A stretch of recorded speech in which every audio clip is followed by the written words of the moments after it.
যখন আমরা কোনো রেলওয়ে ক্রসিংয়ে আটকে যাই তখন হাজার চেষ্টা করে আমরা রেল ক্রসিংটাকে টপকাতে পারি না। মানে এপারের লোকেরা ওপারে যেতে পারে না, আর ওপারের লোকেরা এপারে আসতে পারে না। তো এই ঘটনাটা একটা শিক্ষা দেয়, সেটা হলো এই ট্রেনগুলোকে আপনি আপনার জীবনের প্রবলেম মনে করুন।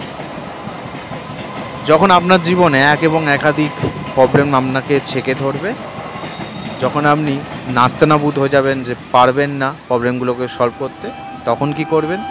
চুপচাপ একটা জায়গায় বসে পড়বেন। দেখবেন এই যখন ট্রেনগুলো এদিক ওদিক করে চলে যাচ্ছে নিজের মতন করে, একটা সময় এই প্রবলেমগুলোই বিরক্ত হয়ে আপনাকে ছেড়ে চলে যাবে। তাই মাথা গরম করে, আপনার ক্ষতি না করে, মাথা ঠান্ডা করে নিজের ভালো করতে শিখুন। ভালো থাকুন।